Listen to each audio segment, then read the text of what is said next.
கோவையில் கல்லூரி மாணவி பாலியல் பலாத்கார வழக்கில் குணமடைந்த குற்றவாளி அரசு மருத்துவமனையிலிருந்து டிஸ்சார்ஜ் செய்யப்பட்டு கோவை மத்திய சிறையில் அடைக்கப்பட்டுள்ளார். கோவையில் கடந்த 2ஆம் தேதி இரவு கல்லூரி மாணவி 3 வாலிபர்களால் கூட்டு பாலியல் பலாத்காரம் செய்யப்பட்டார். அவரது காதலனான ஒண்டிப்புதுரை சேர்ந்த வாலிபர் அறிவாளால் வெட்டிவிட்டு 3 பேரும் மாணவியை கடத்தி சென்று கூட்டு பாலியல் பலாத்காரம் செய்தனர். இந்த வழக்கில் சிவகங்கை மாவட்டத்தைச் சேர்ந்த சதீஷ் என்ற கருப்புசாமி, காளி என்கின்ற காளீஸ்வரன், மதுரையைச் சேர்ந்த குணா என்கின்ற தவசி ஆகியோரை துடியலூரில் பதுங்கியிருந்த போது கடந்த 3ஆம் தேதி இரவு தனிப்படை போலீசார் சுட்டு பிடித்தனர். இதில் அவர்கள் 3 பேரும் கால்களில் துப்பாக்கி குண்டுகள் பாய்ந்தன. அதன் பிறகு 3 பேரும் கோவை அரசு மருத்துவமனையில் சிகிச்சைக்காக சேர்க்கப்பட்டனர்.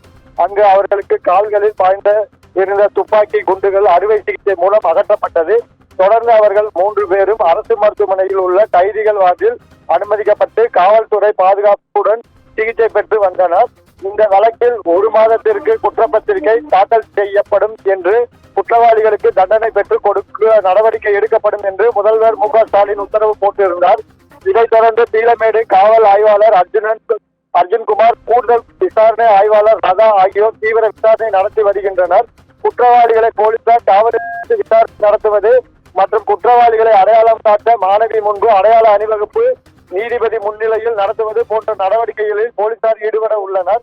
மருத்துவமனையில் சிகிச்சை பெற்று வரும் 3 வாலிபர்களும் குணமடைந்த பிறகு நீதிபதி முன்னிலையில் அடையாள அணிவகுப்பு நடத்துவது என்று போலீசார் முடிவு செய்துள்ளனர்.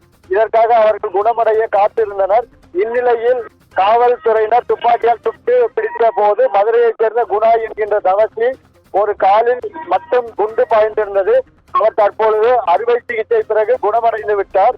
எனவே அவரை மருத்துவர்கள் டிஸ்சார்ஜ் செய்து கொள்ள கூறினர். அதன் பிறகு குணா என்ற தவசி கோவை அரசு மருத்துவமனை கைதிகள் வார்டிலிருந்து டிஸ்சார்ஜ் செய்யப்பட்டார். அவரை வருகிற 19ஆம் தேதி வரை நீதிபதி சிறையில் அடைக்க உத்தரவு போட்டுள்ளதால் போலீசார் குணா என்கின்ற தவசியை பலத்த போலீஸ் பாதுகாப்புடன் கோவை மத்திய சிறைக்கு அழைத்து சென்று அங்கு சிறையில் அடைத்தனர். காளி என்ற காளீஸ்வரன், கார்த்திக் என்ற கருப்புசாமி ஆகியோர் குணமடைந்த பிறகு விரைவில் அடையாள அணிவகுப்பு நடத்தப்பட உள்ளது. அது கோவை மத்திய சிறையில் நடைபெறும் என்றும் காவல்துறை வட்டாரத்தில் தெரிவித்துள்ளனர்.